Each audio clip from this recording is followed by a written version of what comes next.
or at least fishing for with a Tempered Fate, and also gives you lane priority in the bottom lane.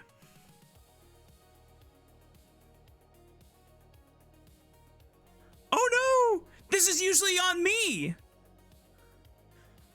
You've been Nocturne ulted! Disabled. I have been Nocturne ulted.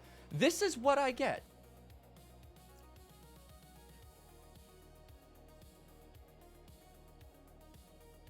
Until we get Quax back, JDG, we're thinking about the Vi.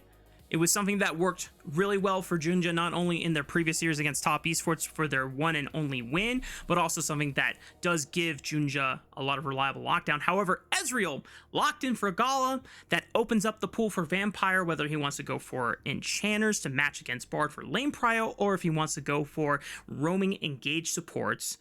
And with JDG constantly hovering what they want for jungle, ooh, the Nefiri. I'm not gonna lie. Between the Vi and the Wukong, I was definitely thinking more along those lines, but a Nefiri this early on, when Xun has such a proclivity for Poppy, makes me a little cautious about JDG locking in this champion this early on. Seems that Quax is still trying to reconnect, so we'll just have to carry on for the time being. Caitlyn locked down with the Bard. Very powerful laning duo here. Gnar being somewhat hovered, but if BLG slammed this Gnar early, could always be a Vayne lock-in from Xiaoxu. So BLG are going to think twice before taking that gamble.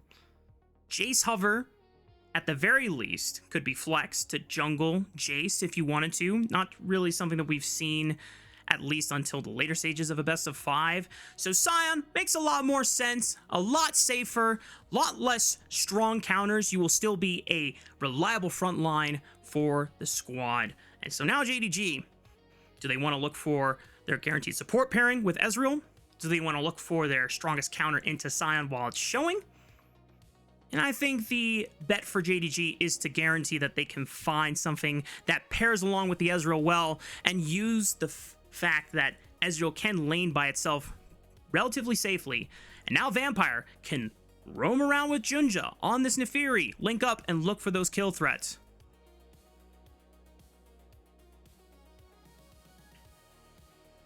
Looks like Quax is still gone. Once we get him back, we will have our favorite Kha'Zix main back with us on the cast here. BLG, think about now bans. You can look at mid and top lane, as it should be pretty set in stone that this Nautilus and Ezreal are not flexible in their roles for this composition. Nefiri is like the one champion that could be put into solo lanes, but we've seen it so many times in jungle that I imagine that is where it's going to go.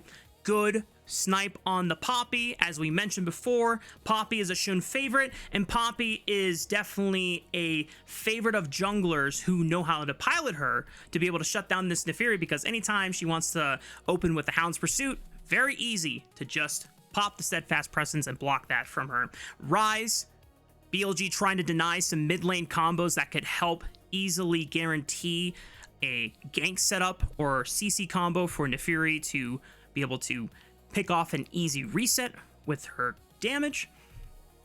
Annie would be the next mid laner that I would look at to try and ban away if you're trying to eliminate combos from Nefiri and HongQ in particular. Akali being respected though by Knight. It's actually the Cassiopeia ban. So if JDG want to lean super into let's try and play around JunJia, Annie mid seems like a totally okay angle to go for, but you probably want to wait until you see what Knight picks and save R5 for HongQ.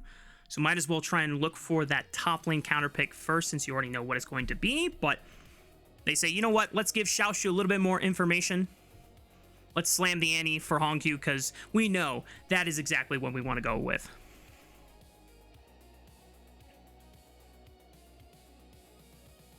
Quax, are you here?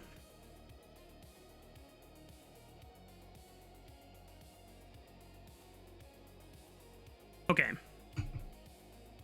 I can hear Quax in Discord, but you cannot hear him on stream. But BLG need to now round out the composition. They know that it's going to be Annie mid lane. Jarvan's still somehow finding his way available in the draft. And what this means, Quax, with Jarvan available, Annie is a sitting duck. However, Ezreal and Naafiri will have their ways to be able to escape the Cataclysm. So sorry, everyone. Having tech issues, but I assure you that the picture our illustrious producer Kai has put forth in my place, literally me. So you might as well, this is about as accurate as it gets, but sort of missing out on the draft here. I totally apologize. And we do see the Shen as the final lock-in here. So taking stock of the comps we have so far, I do think that a lot of onus is going to be on JunJia with this Naafiri, because you've got the setup from the Annie that you kind of highlighted, Mark, but then on top of that, you've also got the Stand United. So there is a lot of backup and a lot of setup coming through from this aggressive pick. And this is something that we talked about in the pre-show. JunJia is notorious for aggressive early games and being able to kind of spread the wealth around the map. This is the exact kind of champion that facilitates that style, and BLG do have the range and the disengage to get away from it. So it is about the macro, it is about the tracking, and Shun being able to keep stock of where this Naafiri is at all times in the early game, because looking at the scaling, you've got the Victor, you've got the Caitlyn. Once these champions hit 3 items, it feels like it is going to be heavily in their favor to take over these team fights. Not necessarily looking like a smash lane on all 3 lanes kind of composition from BLG, since there's so much scaling, and they have given the counter pick over to Xiaoxu with the Shen, who should have a really strong matchup into the Sion. But if BLG are able to weather the storm and, like you said, get to that scaling, they're team fighting. You have to just make sure Naafiri doesn't get those resets, and your front to back looks pretty damn good. Number 1 seed and number 2 seed in the lower bracket, the finals in exile, and it all unfolds with game 1 as we hit the rift.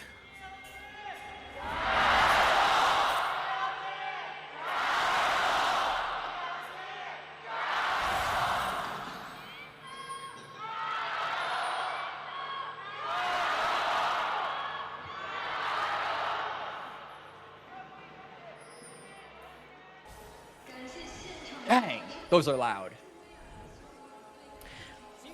I'm low-key missing the Jundong guy, but me too. You're right. I'm glad that the fans are able to at least carry on in his spirit for now. We'll see if he's able to make a return if JDG find themselves in another series after this. Nothing out of the ordinary when it comes to Keystones, though. I think for the most part, this is the standard for a lot of these champions here. I want to go back to what you were mentioning, though, Quax, that I think Shun's job for this early game, not necessarily to be super aggressive in lanes, but he needs to keep track of where this Naafiri is, prevent JunJia from being able to find anything early, and I think really the only lane that you can try and look to punish is something like an Annie, because outside of Flash, she's got no real ways to escape a gank. And to be honest with you, I feel like you could extend that same courtesy over to JunJia a little bit as well. There isn't a ton of kill threat to be had in the top lane. We're more expecting Bin and Xiaoxu to just have a wet noodle fight here in the top lane. But then I feel on bottom lane, you've got the magical journey. You've got plenty of escape tools that On and Viper can use to disengage a fight, at least until JunJia unlocks that ultimate for that follow-up and extra stickiness with the Naafiri. So it's about punishing that Victor. It's about taking away a scaling threat on BLG's comp and limiting what Knight can do on this pick. This is a guy that has been so good at carrying the BLG banner and taking them to higher highs, has had such a good split, and so, you know, limiting that kind of person would be probably a better way to win some League of Legends, Mark. I do like this look from On, though. The freedom of Bard allowing to roam at least pressures HongQ, and the fact that suddenly the Bard is missing signals to him, maybe I should back up in lane.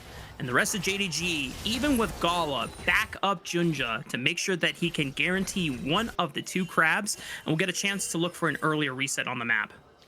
What? BLG not fighting for every modicum of space in CS and gold that they can find, Mark? What has happened to my team? This is what we talked about. The BLG macro coming through, reining it in, finding that patience, and so Shun goes onto the top side. Xiaoxu's got a big pushing lane here, so it's actually going to be a flag and drag in. Meanwhile, JunJia attacking mid lane. Knight under fire, though. He just TP'd to lane. Yeah. Such a critical timer for HongQ and JunJia to link up and now make Knight less than 25% HP. And JunJia now can stay on the map. He has no qualms with being able to maybe threaten some of these topside camps. He's going to go hunting for Shun. We'll be able to, at the very least, cancel the back of the Jarvan, so offsets the tempo of the BLG jungler just a little bit. And makes it so he can't actually go for a clean reset off of his camp respawns. And now Shun maybe wanting some revenge. Both have smite available. Shun immediately tags JunJia with the flag and drag. Decent damage. Ifir is going to take a wall up here, and Xiaoxu's a little too low to try and bail his jungler out. Knight getting a little bit of love from On, but Vampire matches it. Trying to fight back for priority alongside HongQ. No kills just yet, but a lot of punches are being thrown on both sides. I love the reaction from Shun as well. We talk about this Neferi being on a timer to make things happen. As with most lethality champions and as with most assassins, you are stronger in the early to mid game and have to snowball your way to being relevant later on. Good attempted dredge line there from Vampire. But the fact that Shun is just making it harder for JunJia to farm his own camps and limiting his influence on the map, I think is going to go a long way in making it so this Neferi can't get that snowball off.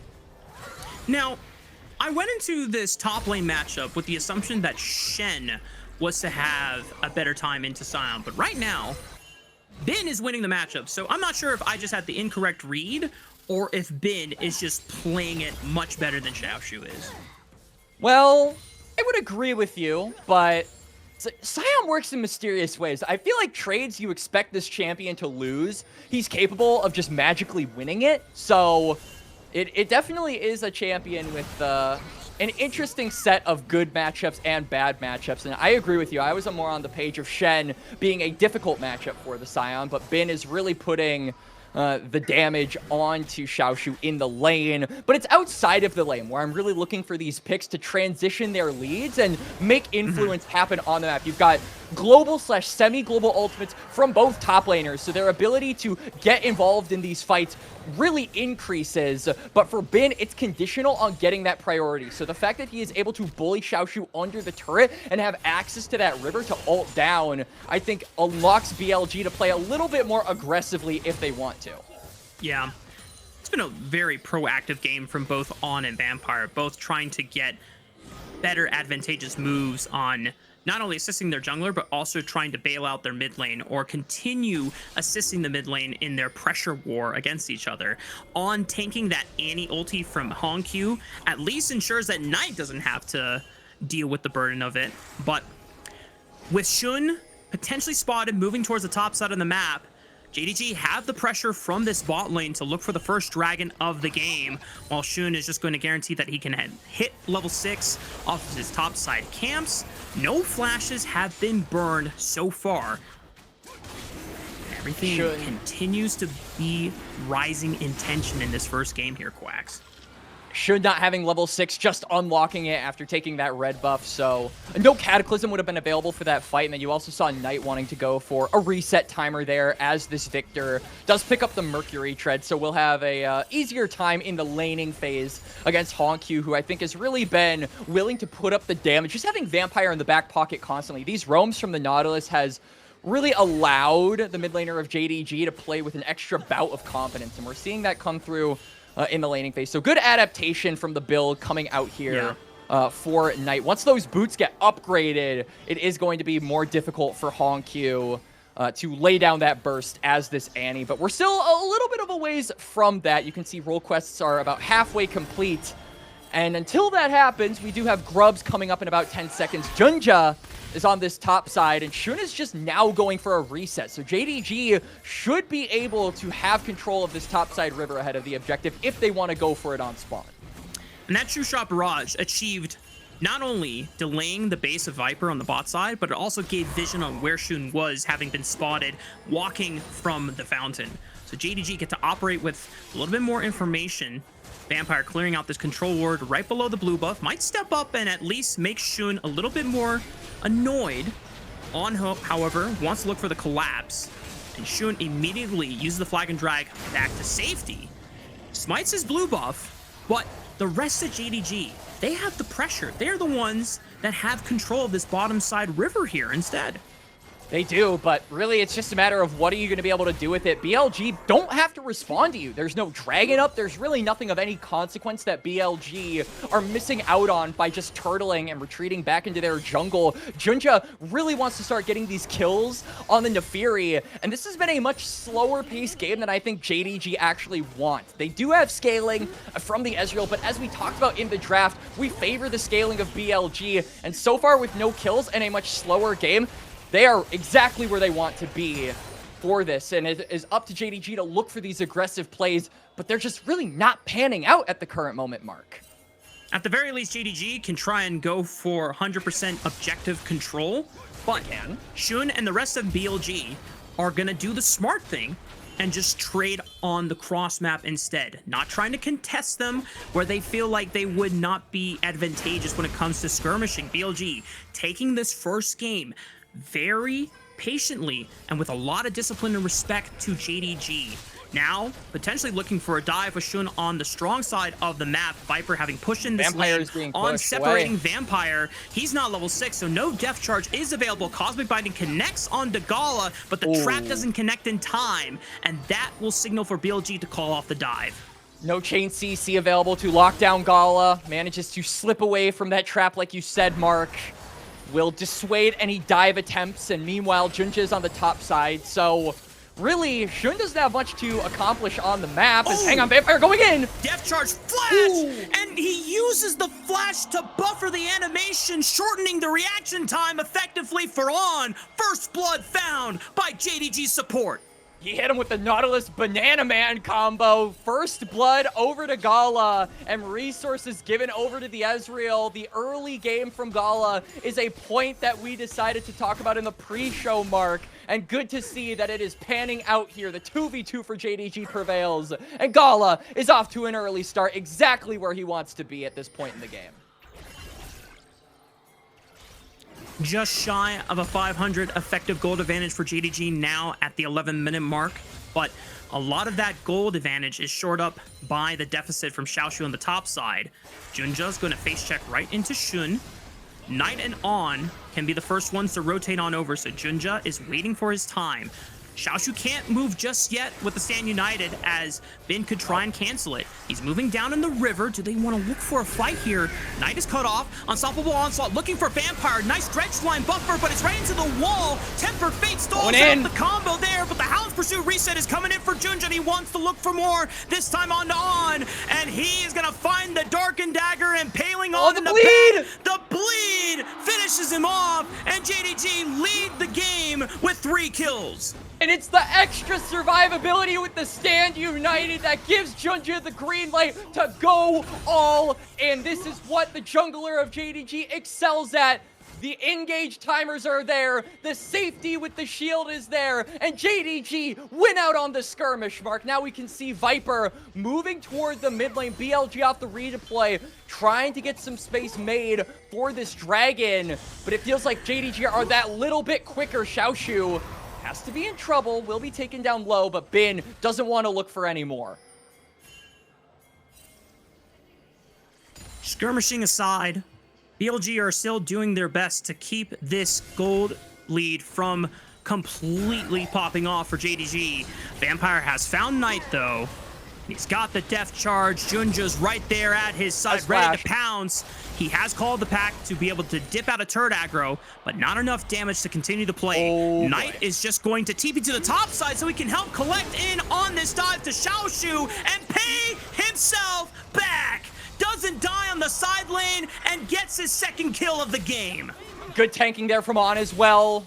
No one going down there on the side of BLG as they complete the dive, but look at the other side, Mark. I mean, grubs are there for JDG, so they're going to be much quicker at taking the turret. They're going to be on first tower as well as second dragon. So even though BLG do get the kill, they give some gold back over to Knight as this victor and accelerate the scaling win con in the mid lane. It feels like they're giving up so much more on the bot side of the map. JDG now comfortably ahead, around 1,000 gold here at the 13-minute mark. The onus is now on the JDG to try and snowball this lead before BLG are able to fight their way back. As you mentioned, the scaling advantage cannot be understated for BLG. Both Shen and Sion are tanks, but one is not so equal to the other when it comes to all of the free HP you're just going to passively collect off of farming in a side lane. Credit to that Soul Furnace passive. So JDG, with 2 dragons on their side, they have done the Drake stacking. They have a way to accelerate the game con. However, this trap laid by On and Xun is going to get scouted out by Vampire. And now Xun might be in trouble. Dreadsline connects, flag and drag, magical journey. They're out of there. Not going to chase any further. They want to make sure they save these cooldowns on Xiaoxu for the Herald coming up in about a minute. So nothing that can be forced on the JDG top laner to use that stand united until a potential team fight around that top side. And I love how JDG have set up. We highlighted this as a very big trait of their gameplay, how good they are at creating space, at taking zones of interest around neutral objectives. It is what has gotten them 2 dragons. It is what has gotten them 3 grubs. And it is what is going to potentially get them the Herald. BLG have yet to get an objective. And I feel like they really want this Herald, Mark, because if they want to fight and leverage something over JDG around this 3rd dragon, drawing pressure with Rift Herald could be a way to do that. It at least guarantees one wave of priority slamming into a turret and forces JDG to respond. I'm definitely with you there. However, Xun is taking a base now, whereas the rest of JDG are setting themselves up on the top side of the map. Solid chunk from Viper with the ace in the hole onto Gala, but he still has flash, he still has barrier. This Ezreal isn't really under any threat, and Knight is still wanting to scale on the top side of the map. A lot of these champions for BLG have their first item spike, but it's really until later in the game that their main carries will want to wait for before they start springing into action. We talked about the 3 to 4 items being the big breakpoint for the Victor and the Caitlyn, and we're nowhere near that breakpoint mark. I feel like BLG, with the inferior setup, now they're just walking into JDG, but this is so dangerous! Xun tanks the dredge line, and JunJia secures the Rift Herald from the Tempered Fate, stalling it out. However, Bin arrives. They find their first kill, and now the Unstoppable Onslaught tries to force the re-engage further. Xiaoxu forced to flash over the wall. JunJia trying to hold the line for now, but Bin is still ready to chase for more. Slowing, using the bear, catches Gala and forces him to Arcane Shift backwards. No further summoner spells were burned. The Rift Herald is still secured, but BLG have a chance to try and fell this top turret. JunJia has to be careful. Cosmic Binding tags his own dogs. He has no call to pack. Take that back. He has it. He has to wait for the right time to use it. Teleport comes in for Xiaoxu, trying to defend his jungler from falling. This turret is not going to be long for this world. They're using the attack speed from the Demacian standard to guarantee the kill, and BLG find their first turret of game 1. Good attempt there from Xiaoxu with the Titanic Hydra active to clear the wave and dissuade BLG from going forward to finish off that last little bit of HP, but they do it anyway, so they get something for their efforts despite missing out on the Herald. But I still feel like JDG are the ones that walk away from that fight happy, even though they lose a member and lose a turret at the end of all of that, Mark. They now have the Herald. The thing that BLG could have tried to leverage ahead of this dragon in a little less than a minute and a half is no longer accessible to them. Now all JDG have to do is do what they do best. Set up around the bot side. They've got the Herald. They've got more pressure. And they've got the time in order to do it. You can see Gala jockeying for control around mid. He's going to be assisted by JunJia. And all of JDG are redeploying onto this area of the map. It's going to take some time for BLG to be able to safely take control, or at least fight for control, of the vision that is being established by JDG in this bot side river. Knight doesn't seem like he is close enough for a second item in time for that 3rd dragon, so it might just have to be BLG conceding this 3rd Drake, as you stated. BLG really, really want to be able to hit later item spikes, JunJia is now accelerated, having hit Black Cleaver at a fairly good time. Definitely the biggest op that BLG have to deal with. I will say that play on the top side, it shored up the gold lead. So BLG are even, and as long as they are patient and somehow find a way to power up just in time for potentially a Dragon Soul fight 5 minutes from now. That being said, Knight is TPing in. They're going to be forced to walk through mid. Bin with the charge. HongQ caught. They've got HongQ. Is he dead? Absolutely yes. Knight smites him with the Arcane Storm. And BLG are finding ways to pick off the carries of JDG, completely punishing their lack of setup. And HongQ has no way of flashing over that wall. BLG get a critical pick and they turn it into a dragon. Soul stacking win con denied for another 5 minutes. Xiaoxu gonna get a consolation prize at best on this top side. A couple of plates over to the Shen, but JunJia now moving in. Knight is in the area, but he has to be careful where he steps. This is a very strong Nefiri mark.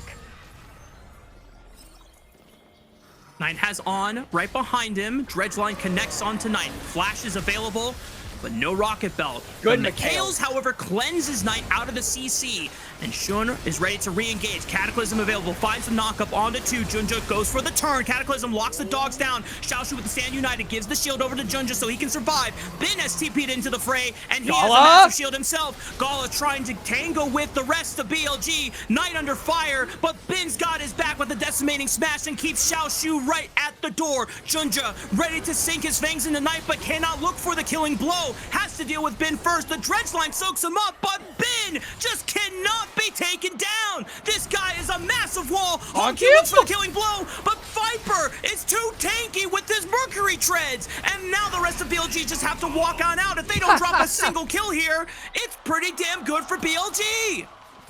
BLG get out. JDG will eventually get the turret on the top side, so a little bit of gold goes into their pockets, but they were looking for more, Mark. You have to believe they are disappointed with the results of that play. HongQ was chomping at the bit to get some revenge, but he was alone in that endeavor.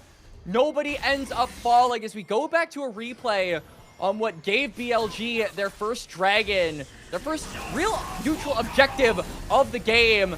Gala with the clutch dodge here, flashes over the wall, and then HongQ has flash, but trapped up, hit by the gravity field. Knight locks him down, and he gets taken out. And now back to live. Critically, we talk about the scaling win condition of the victor. He is 1.3k gold ahead of HongQ and set up to hit some of those big item breakpoints. Now that they have bought themselves an extra 5 minutes, that gives so much more breathing room over to Viper and Knight to hit those critical masses.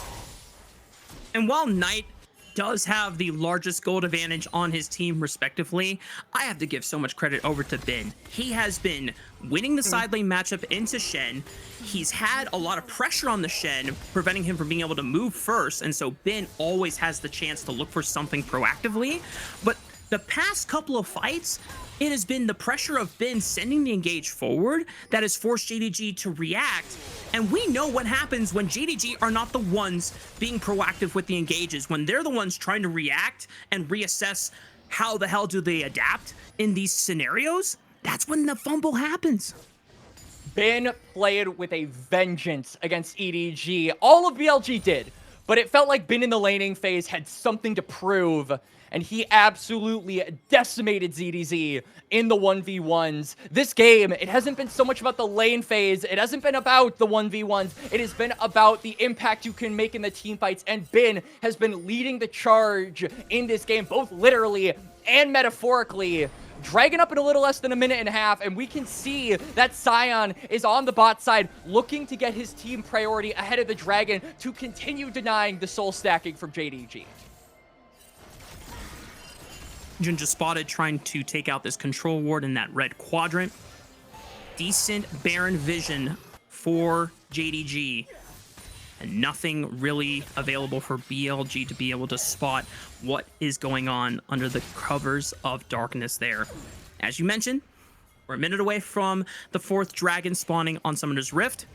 Bin already pushed out the bot side of the map. is already here on mid-wave, ready for either an engage or a follow-up on anything that BLG tries to look for. Gala, not going to be the easiest target to pin down with both Flash and Arcane Shift at the ready. However, HongQ, that's an entirely different story. I love that Viper is just ulting Gala off of cooldown every single time. It's literally on site for Viper. Like, that is not an exaggeration. Every time he sees Gala and this Caitlyn has ultimate, he's like, you know, he's like full HP. My ultimate does a little bit of damage. I might as well. It helps not only try and fight for prio, but also gives you information on where the rest of the team is, at least if they're around him.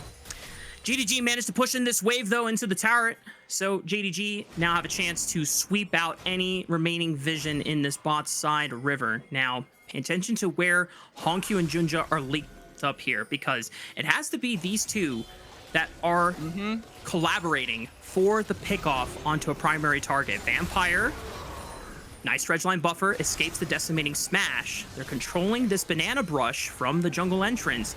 On tries to ferry Viper through the bottom side. Bin is now in 3,000 HP. Can Shun get over the wall? Flag and drag, is it available? 2,500 HP. They're gonna look for the turn instead. They don't care about the dragon. Temper Fate, though, locks up one. It's Gala that's hit by the unstoppable walls. So Cataclysm, but he doesn't have a chance to escape. BLG blow up the Ezreal, and now the rest of JDG are at the mercy of Bilibili Gaming. They lose out on Vampire, and with the numbers advantage, BLG can just look for the Baron. JunJia's half HP. There's really no contest available for JDG. They are just going to march onto the Baron. And JDG, instead of contesting, they're going to go for the mid turret instead. This feels like the next best option that they have. One minion is going to segue to give them that bonus damage onto the objective. BLG pull the trigger. They forsake the dragon, and now Baron is going to be their prize. This puts them on a timer mark. They have to make use of this objective, because with JDG getting that dragon, it puts them on soul points. So these next 3 minutes where you're repping purple, you gotta make the most of them. I mean, even with the threat of an Ocean Soul on the side of JDG, I'm seeing these setups, and I'm seeing the same hesitation that plagued JDG in their top esports series, and that does not spell good for them. It doesn't.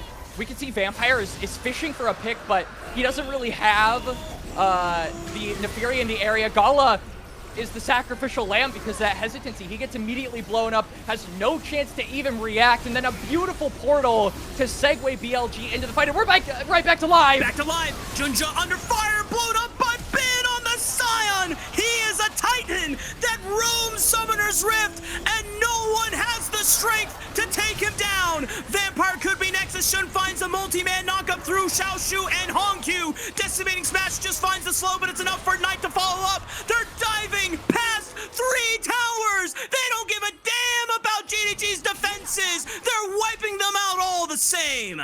BLG mid-game has come alive, and now the scaling threats are starting to hit their critical breakpoints mark. JDG are falling apart at the seams as BLG are rising to the occasion. Baron buff on their side for another minute and 30 seconds, and already Quax, it is a plus 4,000 Baron power play. Let's take a look at how this fight broke out in the first place. That's the first part of it because of the replay. Vampire fishing for a dredge line on, wants to be the reset here, or that is JDG's plan at least, is to try and get JunJia a quick little pick, but he gets locked down. On manages to escape, and then look at this. Trap, stun, absolutely nasty. Once again, Gala unable to move.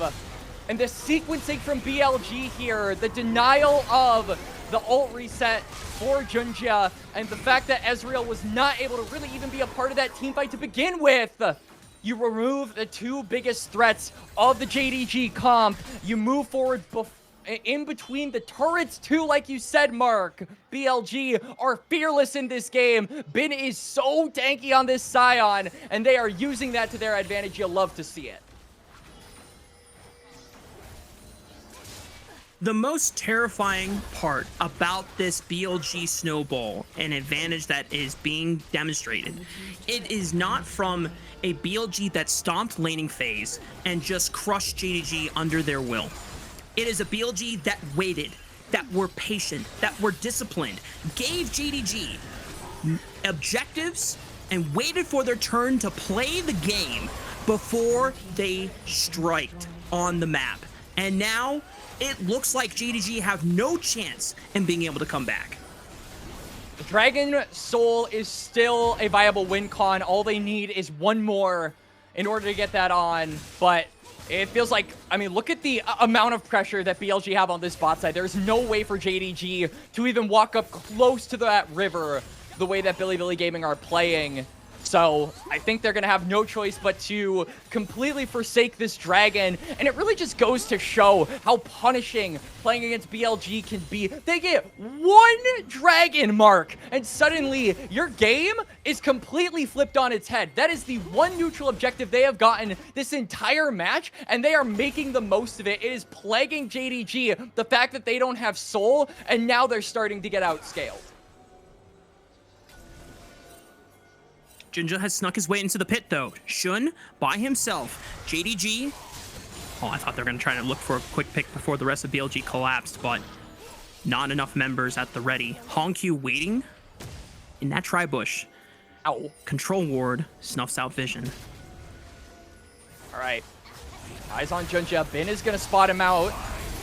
I mean, he just looks for the unstoppable onslaught. Immediately, JunJia forced to use the call of the pack. Xiaoxu trying to dissuade On from being able to get into the fight at all. Temper Fate still at the ready. Magical Journey to be able to rejoin with BLG on the left side. Xun now under fire. Hounds pursuit sends him all the way into the backline. Jun gets the Stand United shield to at least preserve his health bar. But Xiaoxu now on the wrong side. Gala hit by the Temper Fate. No one can follow up. Knight poking him down with the Death Laser. The Dragon officially leashed. And the Caitlyn trap line is preventing JDG from being able to walk into the river. Both JunJia and Gala have to scale the wall directly into the pit. But now they're trapped in this pit. They've got to make the most of it. This is exactly where Knight wants to lay down a nasty Arcane Storm. Knock up on the Viper. Decimating Smash zones him off for now. On under fire, Xiaoxu into the backline, but Knight is peppering away at Gala. 1800! JunJia secures the Ocean Soul! Is it enough for JDG to turn around this fight? Knight still has many death flavors to fire off into JDG's forces, but BLG losing out on their general, no longer having a jungle on their side. They have to retreat, and just like that, JDG see a glimpse of hope here in Game 1. They absolutely do, and they do it by playing with patience, Mark. We talked about this in the pre-show. They play the fight slow. They look for their opportunity. They scale the wall over onto the Dragon Pit, and they find their opening from there. Going into the replay, you can see Knight is completely cut off from the fight. Viper gets focused down, and it's just whittling away at this dragon. BLG are trying to play to disrupt as many members of JDG as possible, but they're tanky. They're able to sustain through the fight. Soul gets acquired here. JunJia wins out on the Smite fight. Not much more comes of it, but crucially, like you said, Soul acquired a brief glimpse of hope given over to JDG Gaming to come back from this game, despite being 5,000 gold down, as now Baron is up, and all of BLG have taken control of this topside river. We'll see how much it can protect JDG in these extended fights. If someone just gets blown up, Ocean Soul not going to do you any favors there. BLG have taken control of this bottom red side quadrant once again. It is completely littered with vision, and JDG have to send one brave soul to try and scout. JunJia goes over the wall. Call of the pack at least saves him for now. Stand United as a panic ulti just to make sure that JunJia doesn't die. BLG are going to be able to time that and try and use that to great effect in splitting the map. All right, it is level 3, so the cooldown is reduced a good amount. Xiaoxu will have that ultimate back up likely by the time a future fight transpires, but it does limit JDG's ability to be more aggressive, specifically JunJia on that Neferi, not going to be able to play nearly as far up, and like you said, BLG wanting to try and make use of that timer are going to reclaim some control of this topside river, and JDG, without the Stand United shield, can't really do much to argue back. Base is being taken by Gala here. Curious if he's sitting on a power spike. It's just a Last Whisper, not a full Last Whisper completed item. Whether it was going to be the Serelda's Grudge here remains to be seen, as JDG trying to fight for reclaiming vision control on this top side of the map. There's an Elder Dragon that will spawn in 3 minutes time. Until then, Baron is the objective to play for. And BLG, while comfortable with the gold advantage, have to respect JDG now being the ones pushed against the wall to try and something bold like this. All right, no Stand United is available. Still, it is on cooldown, but JDG want to pull the trigger here. 6,000 HP on the Baron already. 4,000 HP. Temper Fate is going to stall the Baron out. How do they want to play this fight out? Dredgeline snacks right into the middle. Viper's caught, but he flashes away just in time. Cataclysm holds the front door. HongQ zoned out by Knight. He's just ripping apart Viper's the free hitting! And Viper, it puts the dogs back into the pound. Gala caught by the knockup, and Knight takes his golden left hand and smashes JD down to pieces. BLG don't care about the Baron. They can look for the game one win. And they don't care about your ocean soul. JDG are going to come up dry as a desert in that fight. No kills over to them. BLG 5-4, and it's just Xiaoxu alive as they barrel down into the mid lane.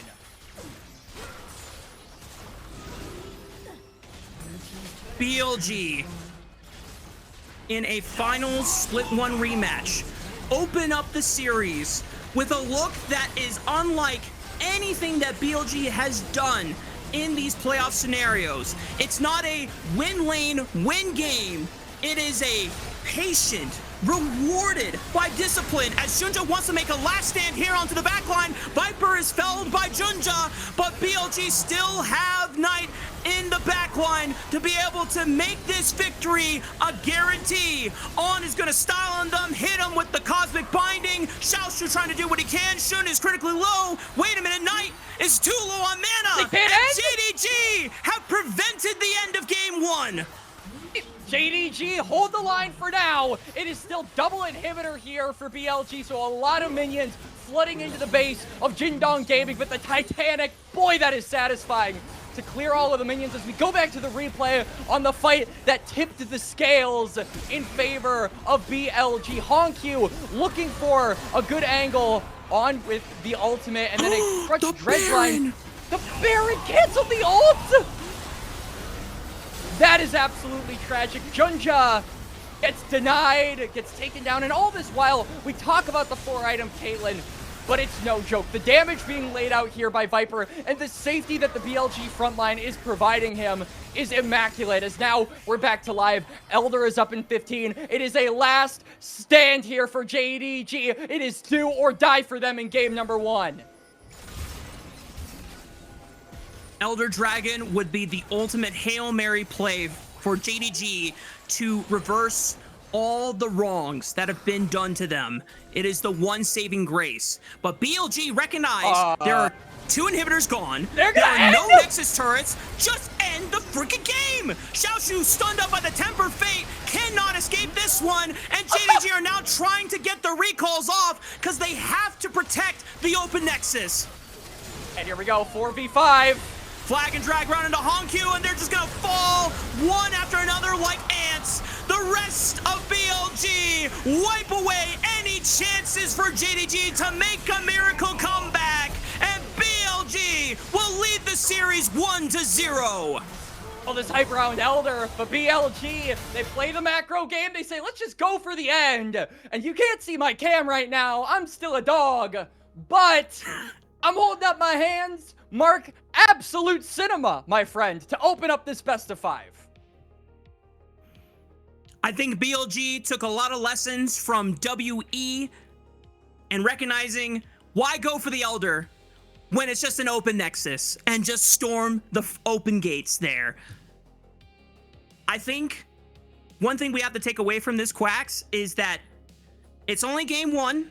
and there's plenty of time to recover for JDG, but just this game one strength from BLG and the manner that they achieve it in is a clear evolution of how they are playing the game. Because we remember that BLG have made their name of being a team that is just, okay, we're going to draft all winning lanes. We're going to smash you in the side lanes. And then when we get to the mid game, Shun is going to camp Knight on the side lane forever and always make play after play after play after play. This game was, let JDG have a dragon. Let JDG have grubs. Let them have 2 dragons. Let them have 3 dragons. We don't care.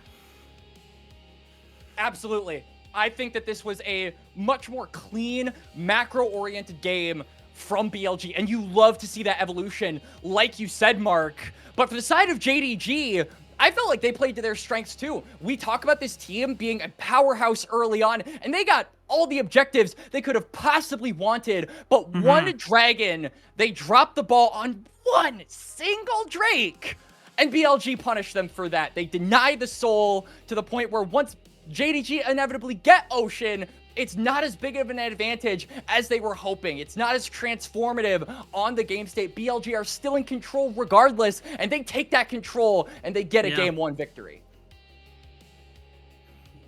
And the concerns that we voiced for JDG at the beginning of the pre-show were, if this team doesn't get their objective set up right and they have to react to different variables to what the enemy team is posing against them, and they're not the ones proactively looking for the play, then it tends to be the downfall of JDG. And that Drake fight that BLG secured was off the back of finding back-to-back picks onto Gala and HongQ right from the get-go and denying a chance for them to be able to play for that objective. And just that swing from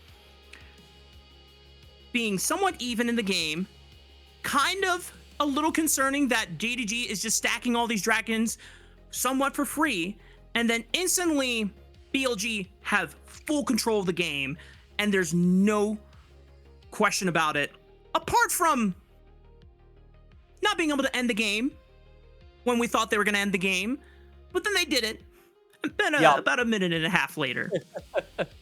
That was so baller for BLG. We were expecting a big final battle at the Elder, Mark, and then suddenly they just turn into the mid lane. They execute Xiaoxu and immediately go toward ending that match. That was such a good call from BLG, and you love to see that shot calling come through in real time. We've harkened back to the BLG macro. Old BLG would have taken that fight at the Elder just because they could, but new BLG, oh, they've evolved. They got a fresh haircut and everything. This is phase 2 of Bilibili Gaming, and they play macro, baby. And I think that WE series loss has been a clear wake-up call to BLG since then. Obviously, we knew going into the EDG series that BLG were going to be heavily favored.